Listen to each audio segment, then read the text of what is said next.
Hello and welcome to the Film Pulse podcast. This is episode number 345. My name's Adam Patterson. With me today we got Kevin Rickshaw. Hey, Kevin. Hey. It's Thanksgiving time once again.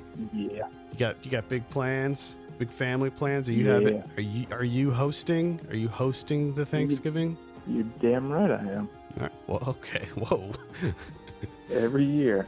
This is my time of the year. This is like my favorite day. Oh yeah? Fucking amped. Were you always like a big Thanksgiving person, or is that something that? No, I think it's relatively new. It's when I started hosting it. That's when I got into it. Non-stop cooking. Now, do you have like a traditional Thanksgiving spread, or do you mix it up, do something crazy, or a little bit of traditional. Both? Traditional. Okay. Yeah, pretty much, mostly traditional. Yeah. Are you one of these like deep fried turkey people? No. I do dry brine. Dry brine it for a couple days beforehand. I'm also not one of these deep fried turkey people. I don't really get that. It's too much work. Yeah. This week on the show, we'll be getting into the Thanksgiving spirit by discussing a holiday-themed movie, Blood Rage, from 1987. Of course. Blood Rage. Slasher. Nightmare Shadow Woods. Yeah.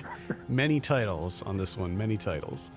We'll also be talking about someone watching on the watch list and going over this week's new releases in theaters, VOD, and Blu-ray. Thank you so much for joining us. Remember to consider reviewing us on iTunes if you get a chance. That'd be amazing. I hope everyone in the United States has a wonderful Thanksgiving this week. And for everyone else, I hope you have a good week. Just a good regular week.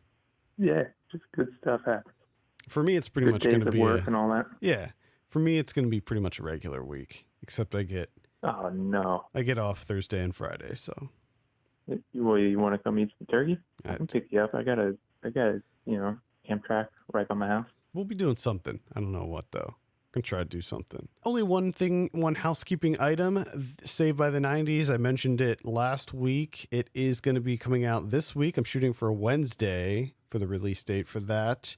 As a reminder, we talk about 4 Thanksgiving-themed movies this month and 2 TV shows, so keep a lookout for that. Again, that's on its own feed, so you can just search for Saved by the 90s on your podcast platform. With that, I think we can dive into our retro review. Blood Rage is what we're talking about. I have a synopsis here. As kids, Todd is institutionalized for a murder whilst his twin goes free. 10 years later on Thanksgiving, Todd escapes and a killing spree begins in his neighborhood. Now, this is directed by John Grissmer. This synopsis attempts to hide the fact that Todd is not the killer, but I mean, they let you know right off the bat, like this isn't a whodunit. We're not looking at, there's no twists going on here. Like they lay it out all for you right in the beginning. It's his brother. It's his twin brother, Terry, who is the killer of the two. Kevin, we'll start it with you. What were your initial thoughts on Blood Rage? Blood Rage it's kind of fun. It's also a bit of a messy. It's a lot of random stuff just happening, and especially the chronology of the things that people decide to do at any given moment. It's kind of bizarre. And I don't know if that's because, you're dealing with a movie here that's been cut how many different times and recut and, has 3 different titles and it was released how many different times. So I don't know, like, if the version that we saw is that 100% like the way it was supposed to be, as it was envisioned. Yeah, I think that the version we saw was the one on Shudder. I think that one was I think that's like the original director's cut. I don't think that's one of the weird edits that happened. Okay. I think that's as close. Because there's so many where there's like one scene taken out and then another version where like all the gore sequences were taken out. Mm-hmm. And then like someone found some of those and like tried to piece it all back together. But either way, it's a bit of a mess. There's some interesting choices, though, being made. I was actually taken by some of the performances, especially Mark Soper, who plays the 2 twins. Mm-hmm. I thought he was pretty fantastic.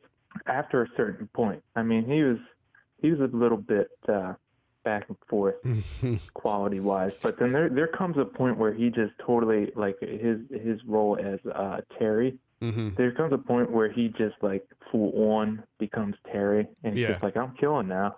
I'm having fun, and he does it with such an alacrity to it that it made it so much more fun, because he's super jovial about it.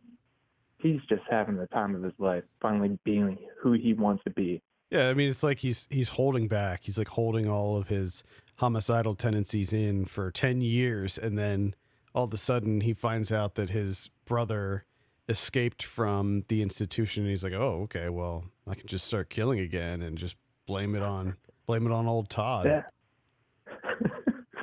And I do like when he does decide to just reveal himself.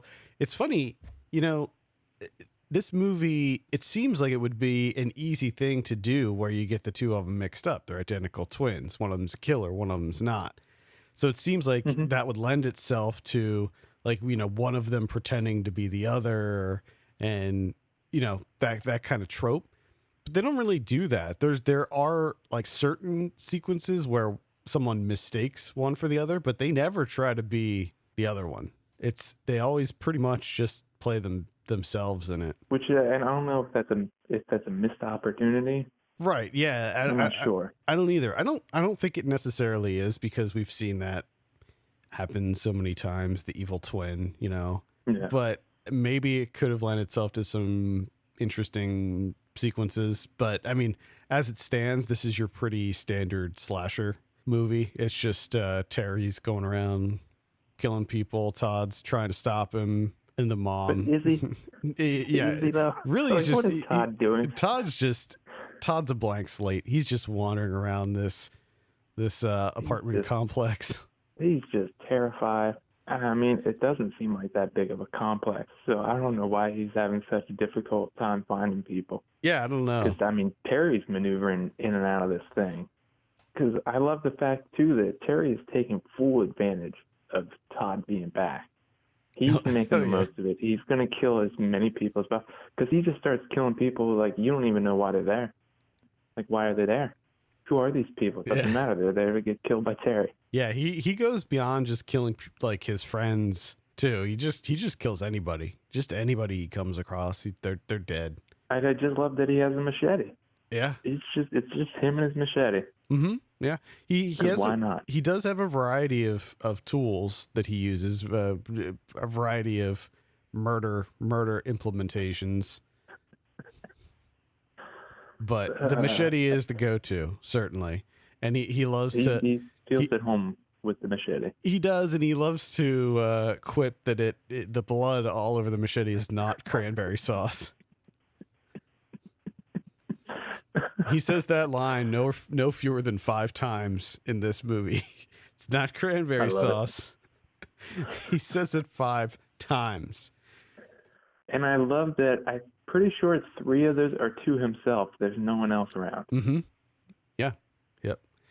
So you have Louise Lasser as the mom. She's another character who sort of makes a transformation in this. In the beginning, she's relatively normal. And then after she discovers that Todd broke out of the institution, and then really after she discovers that the killings have started again, she just loses her mind. And it's kind of hilarious, but there's a couple sequences involving her where they just linger like way too long. The phone thing where she's trying to get help and she's on the phone and she's just like, what is going on with this scene? It's weird because that scene lasts way too long. It doesn't really, like, I'm not sure what they were doing there also, outside of just, recognizing that she's trying to get help. But also, like, that's where she does her most acting. Like, that's when she really, like, delivers a performance. Mm-hmm.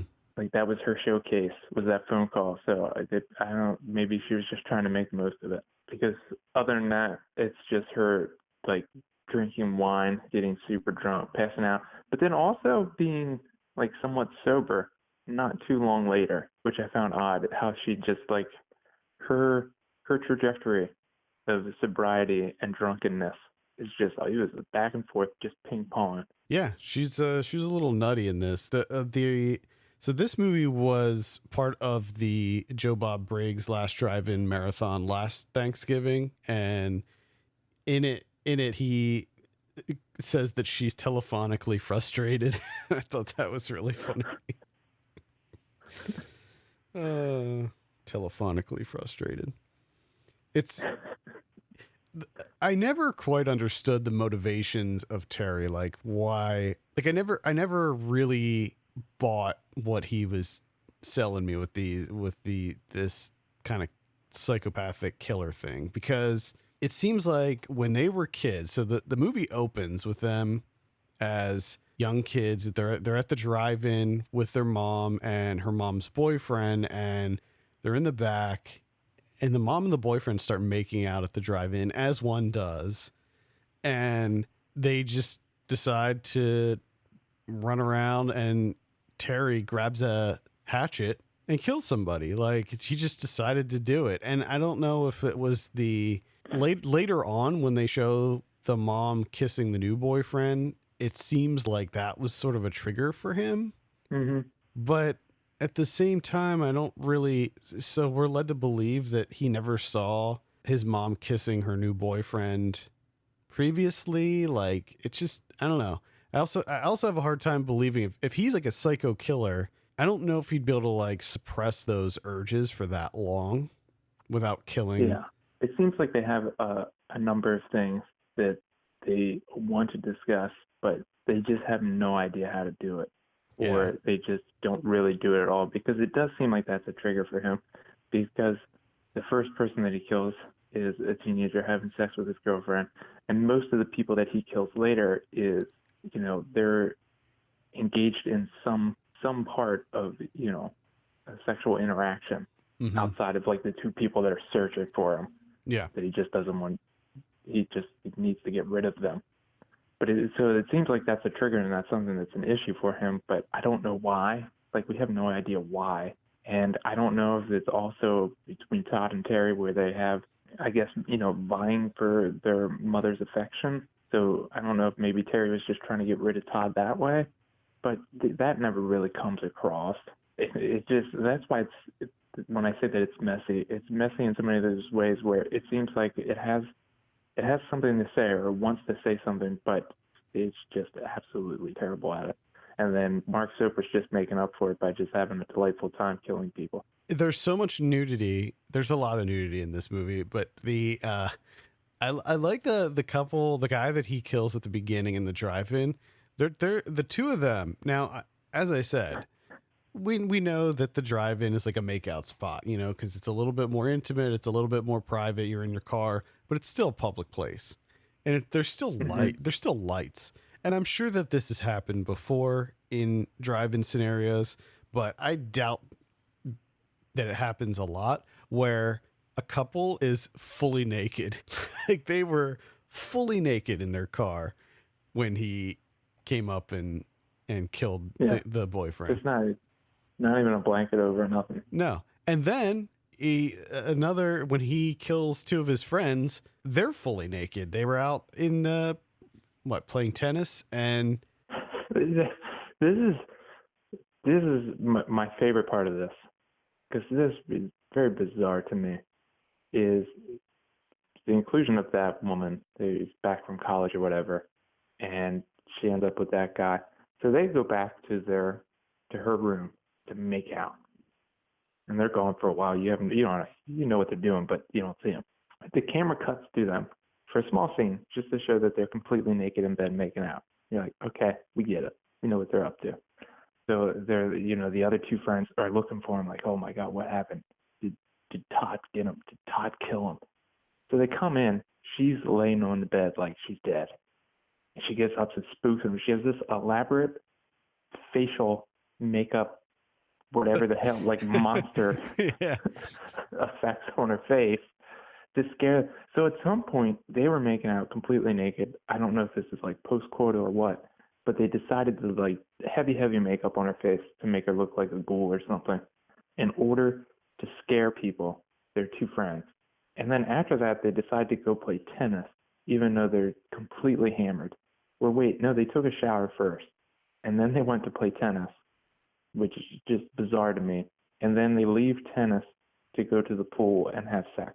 Just everything that happens on that timeline with those two people, it's just insane to me. Yeah. And then they're at the pool fully naked. Public pool. Fully naked on the diving board. Yeah. And I love that Terry just walks up and he's like, hey, stop that. Well, there's also a shower scene when one of them is in the shower, and there's no door, there's no curtain or anything, and it's in full view of the outside. So it's like her shower just points to a full length window that leads directly outside into the apartment like area. Why not? It's so egregious, the exploitation that's happening here. It's hilarious, actually. The special effects in this, I thought, were pretty damn good for being a relatively low budget slasher movie. There's some pretty intense stuff that happens here. You got some decapitations. You got somebody, one of the women, I think it was his doctor. Was it? Yeah. Pretty sure it was Todd's doctor who gets cut in half. So there's Todd tries to put it back together. Yeah. Oh, Todd.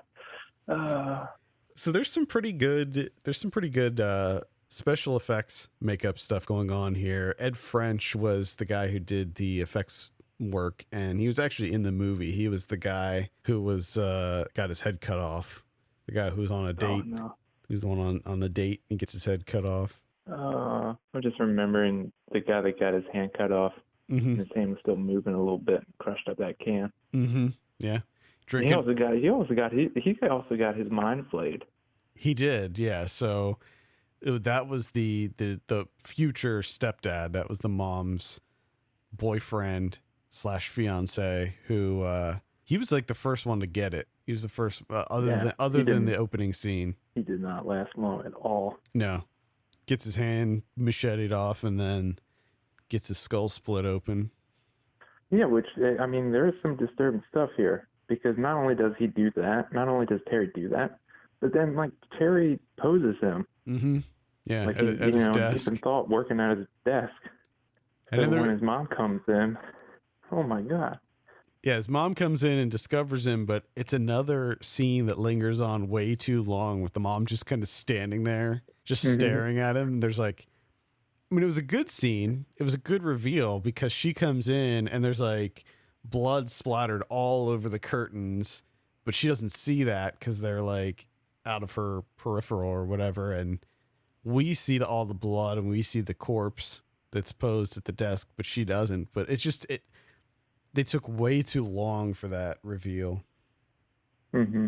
I was just like, come on. I knew that Terry was going to be a psycho earlier when they were having Thanksgiving dinner and they did a toast and he had a glass of milk. Yeah. He did a glass of milk toast. I'm like, all right, come on now. We know that he's a fucking nut and he's toasting with a giant glass of milk. And it's a tall glass too. Filled to the brim. Filled to the he was brim. Drink all of that milk in one sitting. He might have even had a glass beforehand. I'm sure he did. The fucking psychopath. It's a very 80s movie. This was shot in 1983, I believe, but it didn't come out until 87. Lots of big hair in the Last Drive-In. Yeah.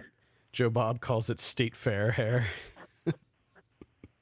It's I can never figure it out. Like I don't know I can't determine the structure of it. It's always been perplexing to me. Lots of hairspray. They used lots of hairspray back then. But there's so many different things going on at the same time. And like that, the one woman, like her makeup, that was insane. Mm-hmm. Like 40 different colors of eyeshadow blended together. Yeah, she was the new person, right? The person who just moved in. I also love how I think these people were supposed to be in college, I think, and 40. The one, the person you just mentioned, she looked so old. She looked like she was in her mid-40s. I'm just like, I'm not buying this whatsoever. And I love it at the beginning. She talks about how, she's into tennis. I'm just like, okay, yeah, that's what you do when you're not partying. I get it. But you find out, like, she's really fucking into tennis because, like, in the middle of sex, she's just like, oh, how about we go play tennis? Want to go play tennis? And then they're playing tennis. There's a scene of them playing tennis. Why? I don't know, but I loved the shirt she was wearing in that scene. It was like one of those, is it a crop top? Is that what it's called? I think so. And it just says exercise on it. Which I really loved it. It was in those like great 80s font too. Exercise. Oh yeah. That like laser jazz font. That's what it looks like to me. Looks like a jazzy laser wrote it. Yeah, it's great. Apparently this apartment complex is still there. It's in Jacksonville. Oh man. Yeah. Apparently the nature trails were North Florida, University of North Florida. Mm-hmm. That's so you could go on a Blood Rage tour. Yeah. If you wanted to. That's actually where my wife went to college. Are you fucking kidding me? Yeah, University of North Florida, Jacksonville. Has she been on those nature trails? I don't know. I didn't ask. You gotta ask her. You have to show her. Because I do love that, as you said, that Terry has a kind of an assortment, a grab bag of weapons that he has at his disposal to kill people. And I love that he had them stored on the nature trail. Yeah, they're just sitting there. They're just like all gathered up. Like that was his rendezvous point for himself. I did like that scene when he picks up the fork and he's just like admiring the fork and then he stabs his friend. Stabs him. Cranberry sauce. Yeah, then we had the cranberry sauce line 4 times. And he said it earlier too. Oh boy. Yeah, this is it's a pretty fun time. I mean, it's not good. It's not super memorable or anything, but as far as 80s slashers go, it's up there. It's entertaining. For me, it's not good. It is entertaining to a certain degree. It's not good, but I was kind of surprised to me that there was some interesting things, some like flashes of a good movie in there. Most notably, like I said, Mark Soper as Terry, when he just finally gets to be himself. It's just the joy that it brought him.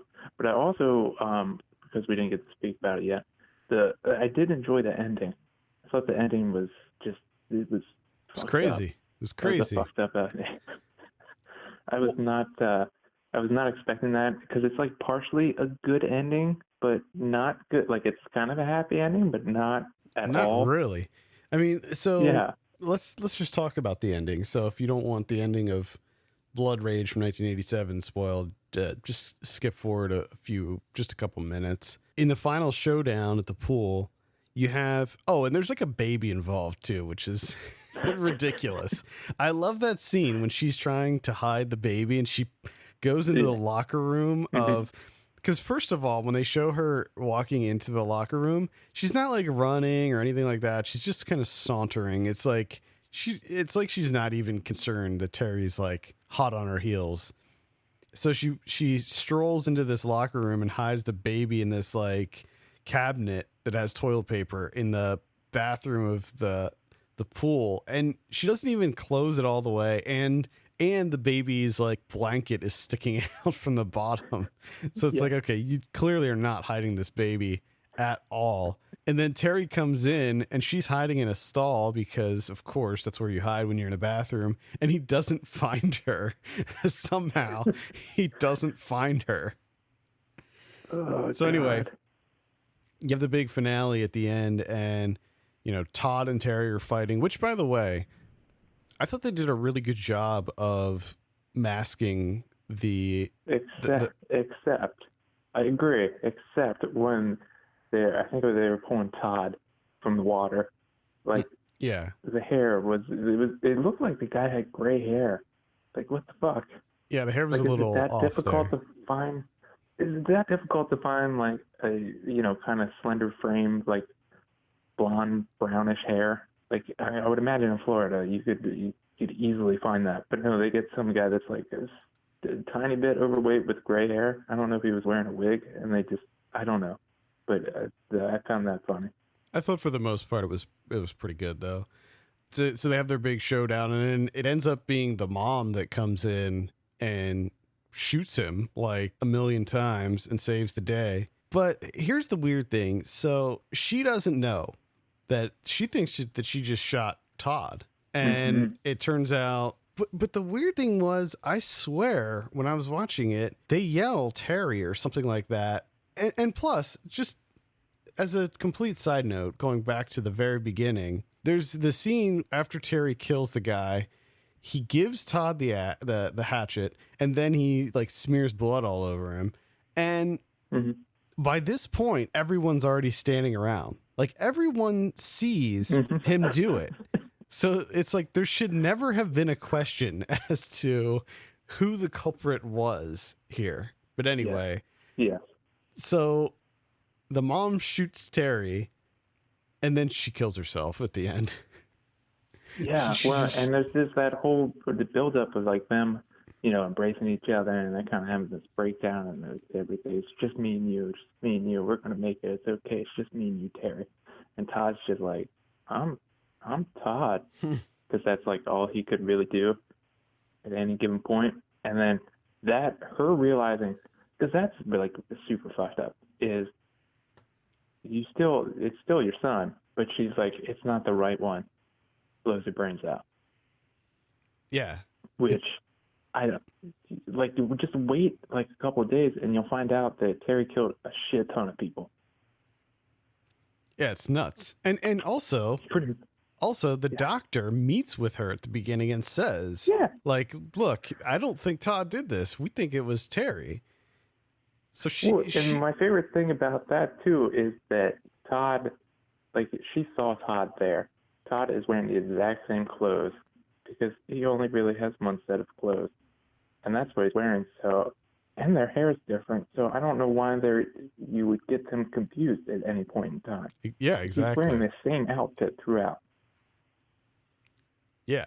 So you think that she would definitely know that it was Todd? But she did. She fucking hated Todd. She couldn't stand him. Yeah. Couldn't stand Todd. And she was just, sitting right there next to that swimming pool. It's faced with the realization that she has to spend the rest of her life with Todd instead of Terry. Boom. Brains out. Get out of there. Get out of that situation real quick. I'm surprised there were any bullets left in that gun, actually. Yeah, she did shoot him a number of times. It's a pistol with like 25 chambers. I mean, poor Todd. I mean, most of his life is his brother hacked up a guy's face with a hatchet, smeared it all over him.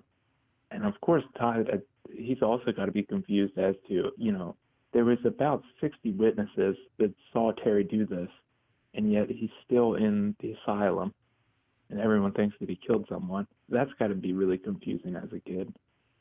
And then you get out, you're just trying to get home. Your brother kills tons more people. And then your mom kills him. And then your mom blows her brains out when she figures out that it's not the right twin. Yeah, he's in for it. He's in for a really rough life. Yeah. I mean, that's just, I don't think he's coming back from that. He already had a deep hole to dig out of, but man.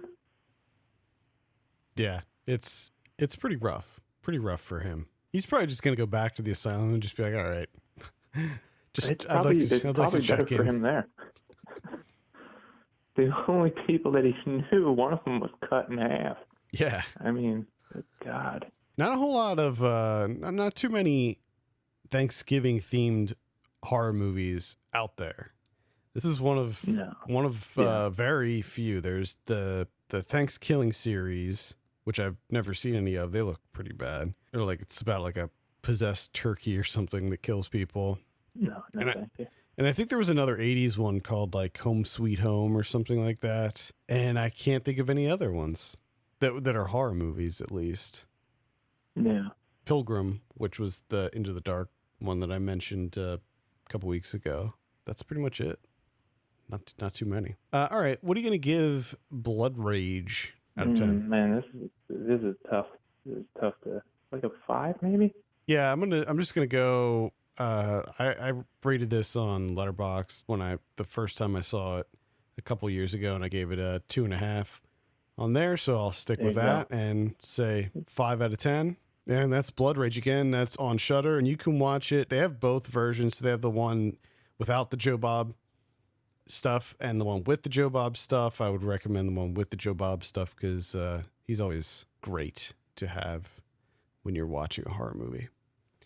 All right, let's go over some of what we've been watching on the watch list. I believe it is your turn to go first, Kevin. Oh yeah, we got a couple of Thanksgiving movies here. Uh-oh. So Rocky, 1976, Rocky Thanksgiving movie. It's got a Thanksgiving scene in there. So we watched Rocky, Sylvester Stallone. Oh boy. Okay. Boxing movie. Yeah, I don't know if I've ever seen Rocky. Maybe I have. I don't know. But number one, I didn't realize that Talia Shire played Adrian. Didn't know that. And I also didn't realize that her character is like absolutely nothing of a character. Like she does nothing in this movie except lose a hat and yell out Rocky in a super crowded auditorium. But he heard her. I mean, it's just pandemonium there. And she's just calling out, and she's not even really yelling it that loud. She just kind of yells it out very meekly. So, and I mean, so much of this movie is hinged on, because I mean, for the most part, there's not a whole lot of boxing in this movie. It's not really a boxing movie, except for that, you know, the ending. They build up to it, which I think they do a great job of building up to that. But so much of this movie is based on that relationship, right, between those two. And to me, that just, they didn't work at all because most of the beginning of that relationship is just Sylvester Stallone and what's his buddy's name, Paulie, just straight out harassing her, just fucking harassing her. Because Paulie takes a turkey. That's the Thanksgiving scene. He takes the turkey out of the oven, throws it in the alley. And he's like, "Get the fuck out of the house. Go on a date with him." So the beginning stages of this relationship are just awful. And then them actually getting together, they don't really do that much. They just kind of sit together and don't really talk that often. And then, there's the whole big thing at the end where she loses her hat and goes running to him. And I'm just I'm just not feeling that section of the movie at all. But all the boxing stuff, I thought worked pretty well. All and right. it's fantastic looking. 1970s. Yeah. At that gritty, the working class. And that's Rocky. Sticking with the Stallone theme, I saw the new Rambo movie this week, Rambo Last Blood. Finally caught up with this. This is not very good at all. I kind of liked the last Rambo a little bit more than this. I know that the last Rambo wasn't very well received either. I think it was just called Rambo, the last one. But this one, I don't know. There's something about it. I guess I didn't find the story to be very good at all. Not that I was going and expecting much of a story. The setup for the Rambo movies is always pretty thin. Like you have Rambo, he goes into a situation, he has a mission, and he has to carry out that mission. That's pretty much it. This one is a little bit different in that it's like a more personal story for him, and they try to bring in this PTSD stuff where he's still doing, he has a ranch and he's helping rescue people during this big storm and stuff at the very beginning, which I don't really know if we needed that scene, honestly. And he's having these flashbacks and stuff. He's on medication, and then we're introduced to his niece. She's just kind of in here. Apparently he's been really busy since the last movie, and he's got this whole ranch set up, and he's got a niece, and he's living with her grandmother. And then she decides that she wants to go meet her father. She never knew her father. and he's in Mexico, and Rambo's like, it's dangerous, don't go. You know, we are keeping you here because it's safe here. You don't want to go down there. He's bad news. And she's like, no, okay. But then she goes anyway. And she meets her father. He rejects her. Her friend, who is also down there, is like, hey, let's go, you know, forget about this. Let's go have some drinks. Somebody at this bar in Mexico roofies her, and she ends up being sold into sex slavery. And a large portion of the movie is Rambo trying to rescue her. And then it turns into this like revenge thing where Rambo goes after these people who took his niece. And it is now the last Rambo movie, which took place in Myanmar, was really, really violent. I mean, it was like really violent, more so than the other Rambo movies, like by a long shot. This one puts all of those to shame, puts the level of violence in this movie is out of control. Like, it is so gory and over the top. It is insane.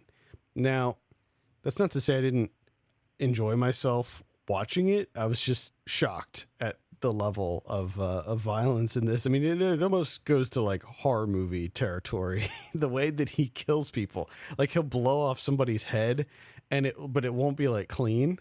It'll like the bottom of their jaw still be there, and then he'll just shoot them again just for the hell of it. Like, so he'll blow their head off, and then he'll shoot them again in the chest and like blow a giant hole in their chest just because he can. And then there's like, yeah, there's a lot of other really intense scenes. Now, they're really, really intense, like crazy action doesn't happen until the very, very end of the movie. And it's like this maybe 15 to 20 minute action scene at the very end. And other than that, there's one other scene that takes place in Mexico where he's going after the guys, but it's really just that one big set piece, and which takes place like on his ranch, because you know he's Rambo, so he built this like intricate tunnel system under his ranch for some reason. Of course he did. Yeah, of course he did. Yeah, because you know he's like a prepper, so he lures all these guys into this tunnel system, and he has like traps set up, and there's actually 2 gearing up montages that happen like 2 minutes apart from each other, which is a little egregious. But overall, I do see the problems with this movie. I think that it's problematic on like just a political level. I don't think that he should have had like the big bad enemies that he's going up against, Mexico in this case, because I think that there's already enough, you know, strife happening between the border wall and all that nonsense. Yeah. I think that this just sort of fuels the fire, and I don't think it was a great decision to do that. Well, I think that's the only reason those Rambo movies exist anymore. For me, I tried to separate myself from the subject matter and just sort of enjoy it for a big dumb action movie. And I think that's the problem, is that it's trying to be more than a big dumb action movie. Yeah. I think that's where it falters quite a bit. Like, the dialogue is pretty atrocious, and it almost has like, you know, it's like they watched the movie Taken, and then they watched the John Wick movies, and they were like, let's do those, but just with Rambo. So if you're looking for some really intense, brutal violence, then Rambo: Last Blood might be worth a look. I would probably wait until it's like on Netflix or something on a subscription service. From what you were telling me, it sounds like really fucking disgusting. It is pretty much, yeah. No, thank you. Kind of the exact opposite of that is a movie called The Body Remembers When the World Broke Open. So this comes out the 27th, or it comes out at some point this week on Netflix. That's where it's going to show up. This is directed by Ella Majaj Tailfeathers and Kathleen Hepburn. And this is just, you know... Isn't this one of the Ava DuVernay ones? Yes, correct. So this is kind of a pretty simple indie film. You have pretty much a two-hander. You have Violet Nelson, who plays this woman that leaves a situation, a domestic abuse situation. She's on the street. It's It's raining. She doesn't have any shoes on. She's kind of crying. Her face is beat up a little bit, and she's just kind of frozen there on the street. She doesn't know exactly what to do. Another woman comes and sees the situation that she's in and kind of helps her out and takes her back to her house. And then from there, it's just essentially the rest of the day from that point on. Just these two women trying to figure out. So the woman is trying to help her, is, trying to keep her from going back to the situation that she just got her out of, trying to find her a safe house, trying to help her out with her clothes and stuff. And she has her own things going on. And Violet Nelson, the woman escaping the domestic abuse, is she's kind of making excuses that he's not like this most of the time, and most of the time he's a really nice guy and he doesn't really mean it. And another thing is that she's pregnant, so there's an added concern there that he's going to do it to the baby, and she's trying to talk her into, you should go to a safe house, you should do this. And it's just this relationship that develops between the two of them, two complete strangers, over the course of a day. And I forget at what point it is. I think it might be after, when they get to the house, or at some point. I think I could be wrong, but to me it felt like it was a one shot from there on out. The large majority of this movie is just a one shot, just the camera trailing the two of them. Yeah, I'm reading here that almost the entire film is shot in one take, although there were supposedly some hidden cuts in there. Yeah, which I couldn't be, and it's not in your face. It's not like they're showing off, oh my God, look at what we're doing. This is one shot. Yeah. You don't really realize it until you kind of you're like, hey, wait a second. I don't know if it's cut for a long time. Yeah, I love it when that happens, where it's just, if it's a really organic thing where they're not drawing your attention to the fact that it hasn't cut yet. Yeah, and it's weird because it's the way in which that you kind of come to that realization, they're taking a cab to this safe house and they make a stop along the way. She gets out to go do her thing. The other woman decides to get out while she's waiting, and the camera gets out before her, so you can, you can tell that there's someone holding the camera getting out of the cab to follow this person. But you would think something like that might take you out of the film. I didn't think it did, and that was the only time though where I would kind of realize, hey, wait a second, I don't think they've cut. Have they cut at all? I know they did in the beginning, but that's what I mean. I think after 10 minutes maybe, I think from then on out it's a one shot. Oh, that's great. Shot on 16 millimeter too. Yeah, it's pretty phenomenal.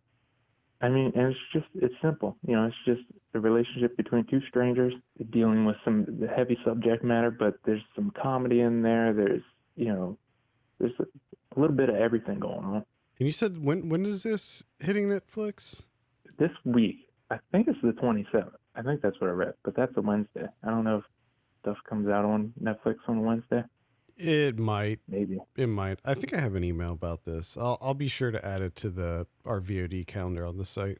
I would heavily suggest it, checking it out. To me, it's one of my favorites of the year. Yeah, I'll definitely give it a look before the end of the year then. Rambo was the only first time watch that I had this week. And the only other one that I'll mention here is Robocop. So I got the limited edition Arrow Blu-ray that's coming out this week, and I gave that a look in preparation for a Blu-ray review. And I don't know how many times I've seen Robocop over the years. Many times. And I can say that this is probably the best version that I've seen to date, quality-wise. So this is a new 4K restoration of the film. It didn't look bad to begin with. So if you have any of the other Blu-rays, I have another Robocop Blu-ray that came out several years ago that's like a triple pack that has 1, 2, and 3. And that didn't look horrible. Actually, you know what? I think I did complain about the quality of that one when I first got it. Now that I'm sort of remembering. And I even think that I got rid of the Blu-ray, like I sold it or something because I couldn't stand the quality. So this is like the ultimate version of RoboCop. The box, it's like it comes in this really nice box, and it has this like 80-page book with it. It comes with a poster. It has stickers. There's I don't know, maybe 6 or 8 lobby cards that come with it in the case. So and just so there's 3 cuts of the film on this too. It's a 2-discer. And on the first disc you have the director's cut, and then you have all of the supplements, and then the second disc has the theatrical cut and the made for the TV cut, which I love it when they include the TV edits of these movies. Mm-hmm. And not only that, they do a really cool thing with this one where they give you a side-by-side comparison of all the cuts together. So you can see the differences like all together. So you can see the different things that are in the director's cut compared with the theatrical and the TV edit. So, because with the TV edit, obviously they removed a lot of the violent material, but they also redubbed a bunch of the stuff too. And so it's kind of interesting to go through and see how they changed things and what they changed, what they got rid of, and all of that. So that's awesome. The fact there's 3 versions of it. Supplements wise, this thing is loaded. It has all of the kind of previous bonus material from other DVD and Blu-ray releases. You have 4 commentary tracks, I believe. There's 3 commentary tracks on the director's cut. The one with Paul Verhoeven is that's an older one. That's from a previous release that was recorded in 2007. And then you have some newer ones on there too. And then you also have 1 commentary track for the theatrical cut that was with Paul Verhoeven and I believe Michael Miner or maybe Edward Neumeier, who were the writers. If you're a fan of RoboCop, I would highly recommend picking up this Arrow release because it is pretty impressive. Lots of there's deleted scenes. There's all kinds of making of things.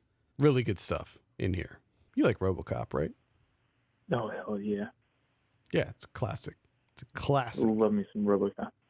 The only other thing I have, and I don't really have much to say, is just, watch the Thanksgiving classic that is Prisoners.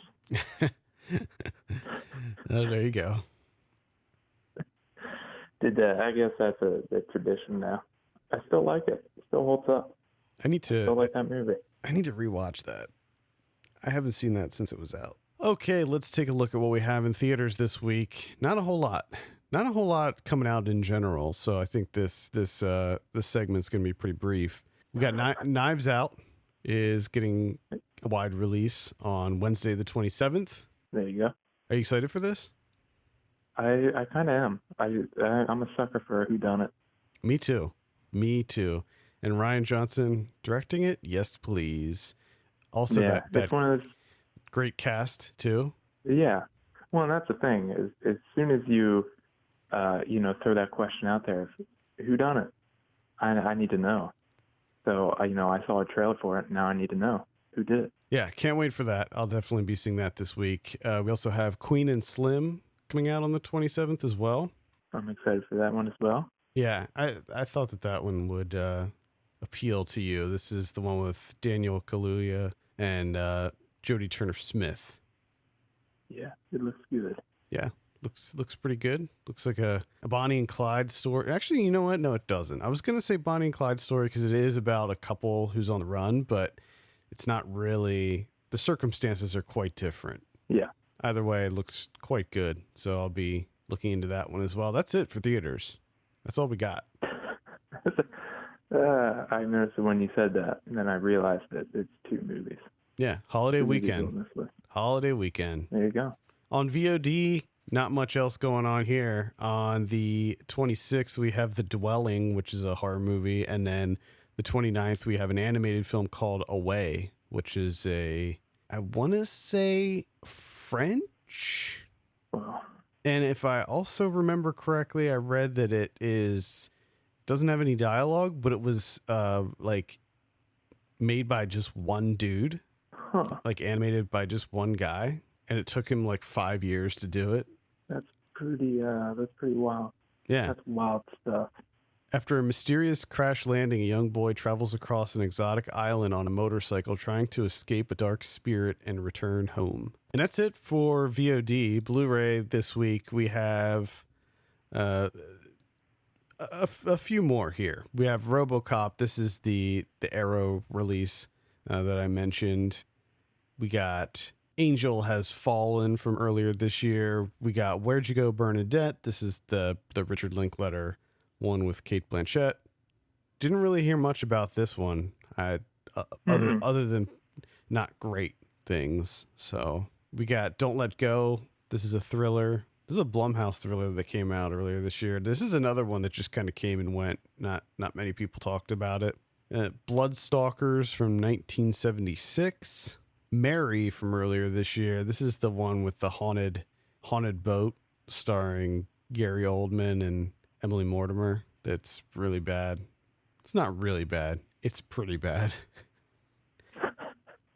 Machine Girl from 2008 is getting a Blu-ray release. This one I would recommend looking into if you're looking for some crazy, extreme Japanese horror, really over the top, gory. Gags the Clown is also coming out. I despised this movie. I saw it at a festival, I think, in 2018, and boy, did I not like that one. Mr. Wrong, starring Ellen DeGeneres and Bill Pullman from 1996. Finally coming out on Blu-ray. Been waiting. Mr. Wrong. Man, the things they decide to put out is bizarre. It's the thing is, it also seems very random. Mm-hmm. Exactly. Like there seems to be no rhyme or reason to their releases. Like what made them finally decide to release Mr. Wrong on Blu-ray? Like, was there something? I would like to know. People are just clamoring for it, I guess. People have been dying for Mr. Wrong. That's pretty much it for Blu-ray. What about Criterion's? We have two, both of them starring Betty Davis. We have Now Voyager from 1942, a bunch of new interviews and whatnot, and then All About Eve from 1950 with a lot of special features on that one. All About Eve, a bunch of commentaries, documentaries, episodes from the Dick Cavett Show, new interviews. Another documentary. There's like 8 documentaries on this thing. All right. Cool. I think that's going to do it for this week. Thank you so much for listening. You can send us your questions and topics to podcast@filmpulse.net. You can follow us on Twitter @filmpulse.net and @filmpulsekevin. And if you have a minute, consider giving us a review on your podcast platform of choice. For Kevin Rakestraw, my name's Adam Patterson, and we'll see you next week.